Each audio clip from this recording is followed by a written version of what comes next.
Olá, saudações a todos. No vídeo de hoje eu vou falar para vocês sobre dedo em gatilho ou tenossinovite estenosante ou dedo em mola. Se você conhece alguém com esse problema ou você mesmo sofre com esse problema, não perca o vídeo de hoje que ele vai ser muito interessante. Eu vou explicar um pouco sobre as definições, as causas, o que ocorre nessa lesão, a mais frequente dentre as lesões da mão, e como nós podemos atuar de forma efetiva no tratamento de cada um desses pacientes.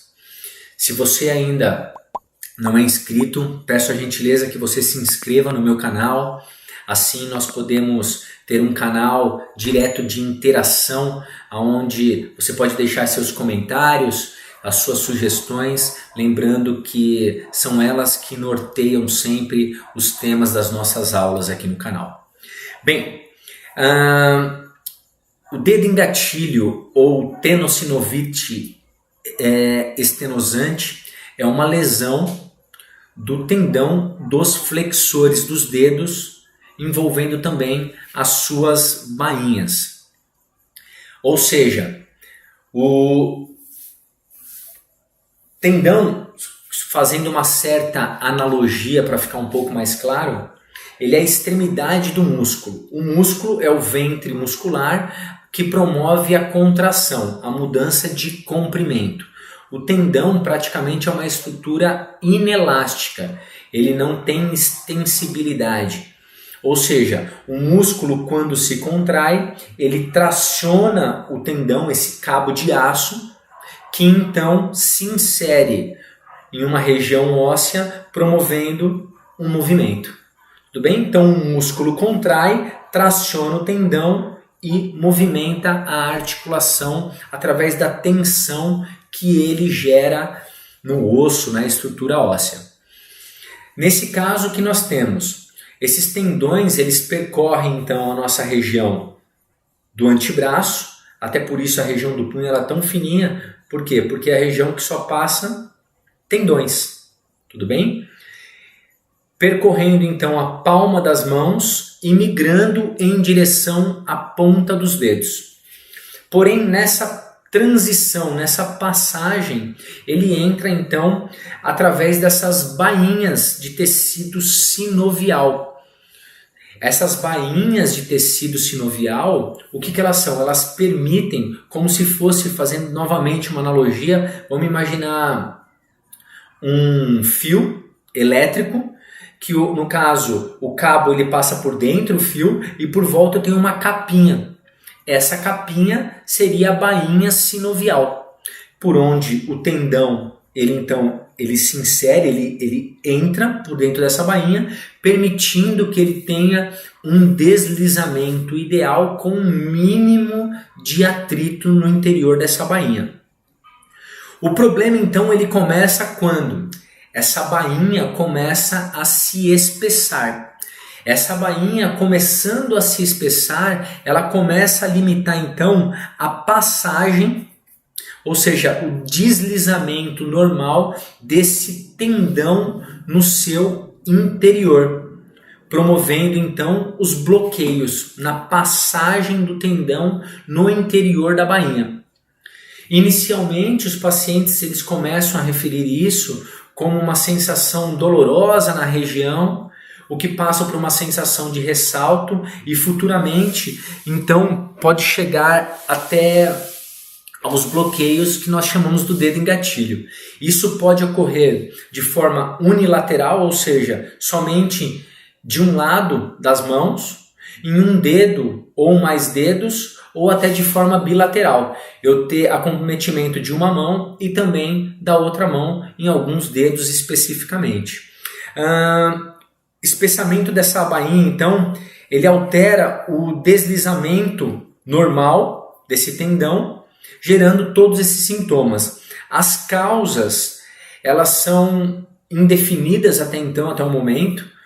Por quê? Porque eu tenho pacientes que sem nenhum dos fatores que eu vou citar, o paciente começou a desenvolver o dedo em gatilho. Então, tanto fatores Por isso que as causas são classificadas como indefinidas, ou seja, sem uma etiologia aparente, sem uma causa específica, evidente. Causas de pacientes por microtraumas repetitivos, ou seja, atividades dos pacientes ficam muito tempo no celular, os pacientes que utilizam ferramentas, muitas atividades manuais, artesanais durante o dia, ou atividades que geram microtraumas, como o uso de ferramentas nesses tendões, macrotraumas, ou seja, traumas de maior magnitude, maior intensidade na região da mão, na região dos tendões, pode levar a esse espessamento da bainha sinovial, ou até mesmo fatores como o sexo feminino, mais uma vez o sexo mais acometido dentre os pacientes com dedo em gatilho, mas eu vou dizer para vocês que isso diz a literatura. Na minha prática clínica, a maior parte desses pacientes foram pacientes do sexo masculino, mas a literatura diz que é o sexo feminino. Pacientes com história de diabetes e pacientes com história de artrite reumatoide também apresentam com uma maior frequência a incidência de dedo em gatilho. Como sintomas, esses pacientes, em geral, eles apresentam o quê? Uma dor na base dos dedos, ou seja, na raiz do dedo acometido. Então, todos os dedos podem ser acometidos, em geral, a base do polegar evolui com o dedo gatilho, indicador, dedo médio, enfim. Mas em geral nós temos ou um ou outro dedo acometido, como eu falei inicialmente, e é muito comum então como sintoma inicial a dor na base do dedo, evoluindo então para uma sensação de ressalto e futuramente os bloqueios. No exame clínico, esse paciente geralmente ele apresenta dor, a palpação nessa região. Então quando se palpa a base do dedo, esse paciente ele refere dor.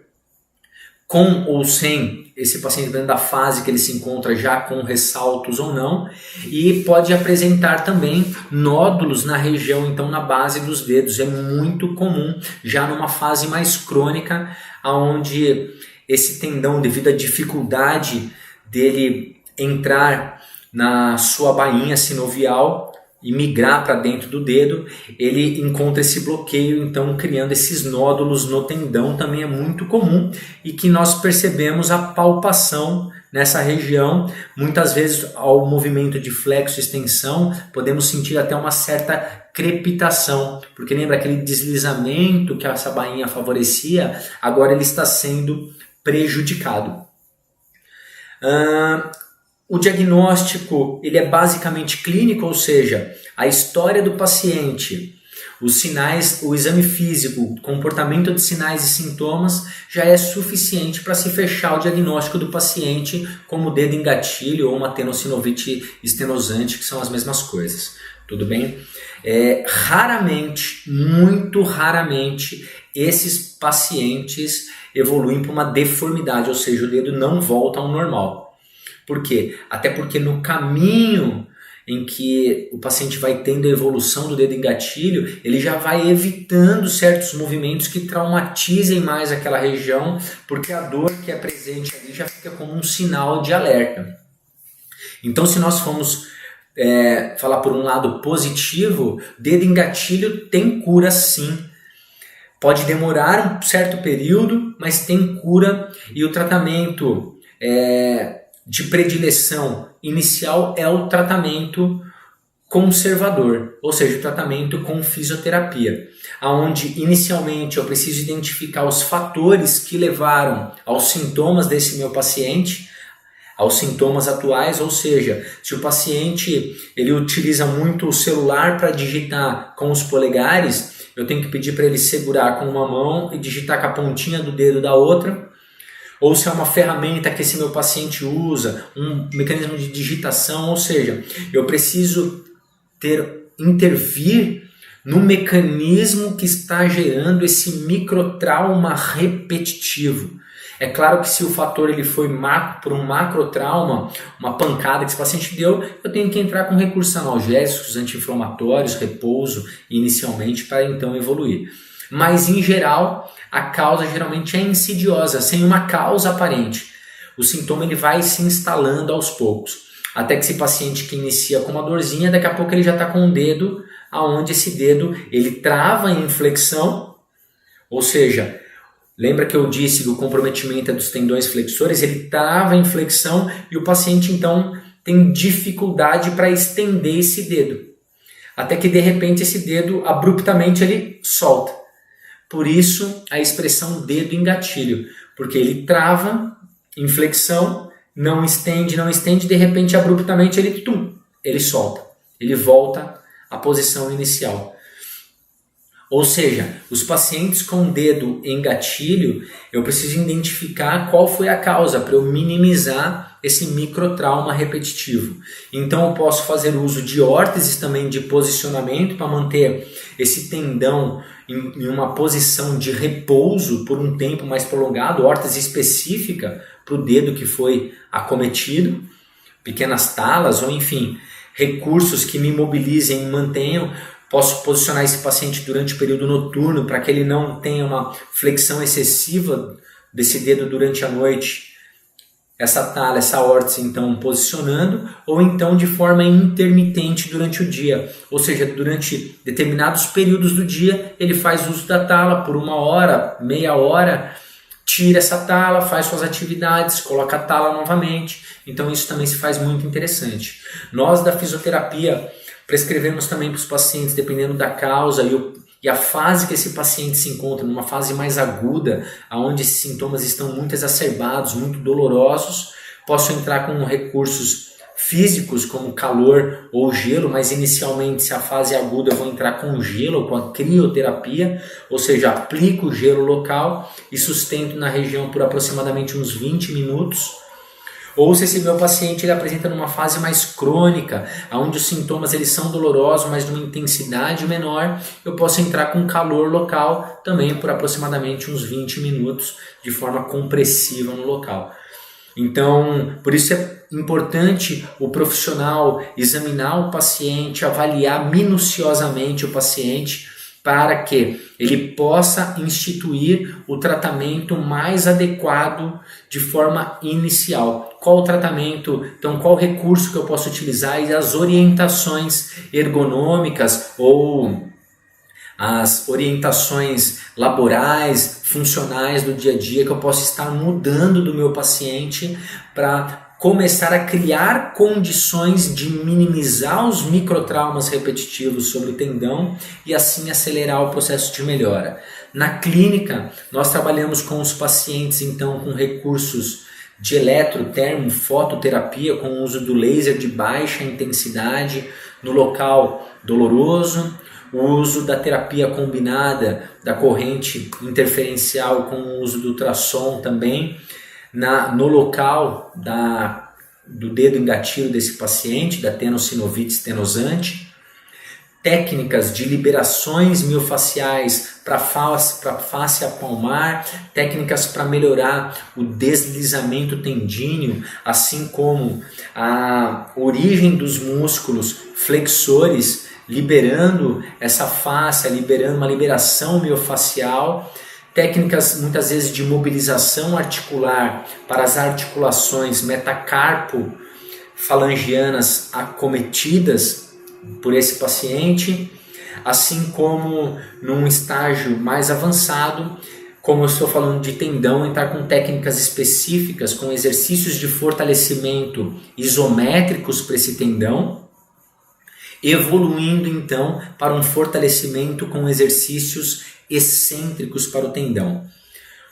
Enfim, basicamente esses são as técnicas e recursos que nós utilizamos como tratamento conservador. Caso isso não seja suficiente para uma melhor evolução do quadro clínico do paciente, eu não possa gerar um melhor prognóstico para ele, a gente vê que esse paciente não vai melhorando, então no caso, a consulta com um ortopedista para as infiltrações locais ou até uma ressecção local desse espessamento, um debridamento ali local tecidual pode se fazer necessário para a resolução definitiva do quadro do paciente. Ok? Então, basicamente era isso que eu gostaria de falar para vocês hoje. Espero que esse tema possa ter sido útil para você, ou então para alguém que você conheça, alguém da sua família ou algum amigo. Compartilhe com quem possa ser de grande valia esse vídeo. Não deixe de colocar as sugestões de vocês. Como eu disse, elas norteiam os próximos vídeos que serão produzidos especialmente e com muito carinho para vocês. Se inscrevam no canal e a gente se vê em breve. Até lá e não deixem de acompanhar nossas postagens.